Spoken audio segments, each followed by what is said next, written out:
প্রিয় দর্শক মন্ডলী, গল্প কথায় সকলকে স্বাগত। আজ ৭ রাজার ধন গল্পের দ্বিতীয় পর্বের শুরু করছি। এর আগের দিন যেখানে শেষ করেছিলাম তারপরের থেকে আজকের শুরু।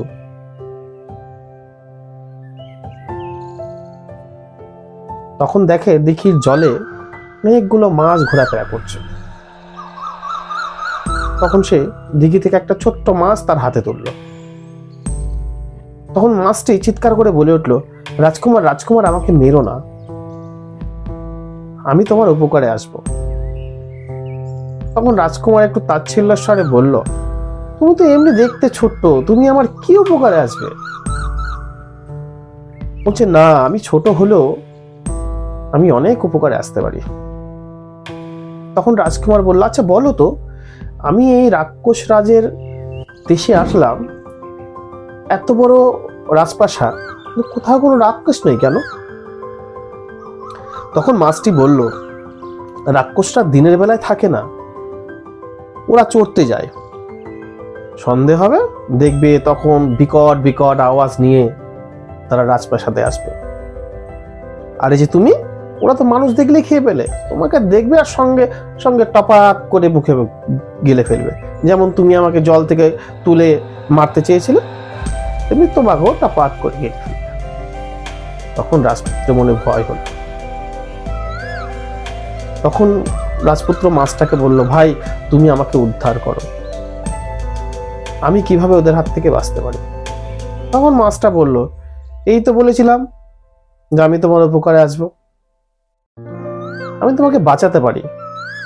তুমি শোনো, আমি তোমাকে একটা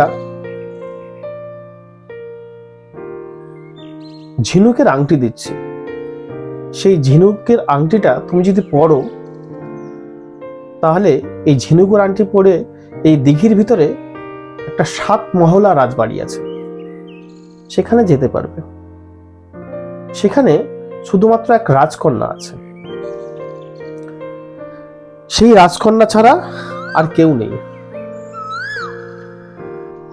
কারণ রাজকন্যা ছাড়া যারা ছিল সবাইকেই রাক্ষসরা মেরে ফেলেছে।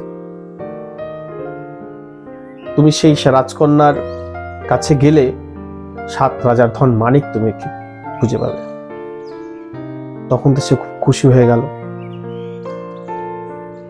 বললে, তাহলে তুমি আমাকে ঝিনুকের আংটিটা দাও। এরপরে মাছটিকে সে পুকুরের মধ্যে ছেড়ে দিল। কিছুক্ষণ পরে একটা ঝিনুকের আংটি সে সিঁড়ির উপর উঠে আসলো। রাজকুমার সেই ঝিনুকের আংটিটা তুলে হাতে পড়তেই সে সিঁড়ি দিয়ে নামতে শুরু করলো। একসময় সে জলের নিচে তলিয়ে গেল। কিন্তু আশ্চর্য, জলের নিচে তলিয়ে গেলেও একদম পরিষ্কার ঝকঝকে আলোর মতো রাস্তা দেখতে পাচ্ছিল এবং শ্বাস নিতেও কষ্ট হচ্ছিল না। এক সময় গিয়ে সেই ৭ মহলা রাজবাড়িতে প্রবেশ করলো, বিশাল রাজপ্রাসাদ। সে প্রথমে একটি মহলে ঢুকলো, কেউ নেই, ফাঁকা। তারপরে মহলে ঢুকলো, সেখানেও কেউ নেই। এই করতে করতে সে শেষ মহলে প্রবেশ করতেই দেখলো দরজাটি বন্ধ।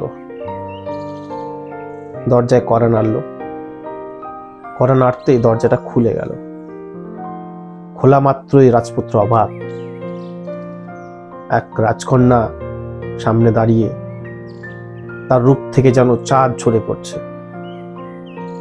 কিছুক্ষণ দুজনেই চুপচাপ, কোনো কথা নেই। প্রথম কথাটি রাজপুত্রই বলল, যে রাজকন্যা, আমি চলে এসেছি, তোমার কোনো ভয় নেই, এবার তোমাকে এখান থেকে মুক্তি দিতে পারবো, তোমাকে নিয়ে যেতে পারবো। রাজকন্যার মুখে কোনো হাসি নেই।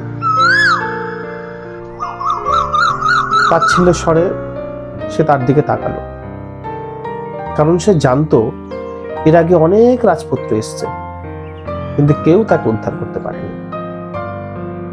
সবাই এসছে, রাক্ষসরা তাদের খেয়ে ফেলেছে। কিছুক্ষণ পরে রাজপুত্র বলল যে আমার কাছে ঝিনুকের আংটি আছে, সেই ঝিনুকের আংটি দিয়েই আমি তোমাকে এখান থেকে উদ্ধার করে নিয়ে যাব। প্রিয় দর্শক মণ্ডলী, আজ আর নয়, দেখা হবে খুব শিগগিরই, জাস্ট কয়েকটা মুহূর্তের অপেক্ষা। আর আপনাদের কাছে বিশেষ অনুরোধ, যারা ফেসবুকে আমার এই গল্পটি দেখছেন তারা অবশ্যই আমার পেজটি ফলো করবেন, আর যারা ইউটিউব চ্যানেল থেকে আমার এই গল্পটি দেখছেন তারা অবশ্যই আমার চ্যানেলটি সাবস্ক্রাইব করবেন। ধন্যবাদ।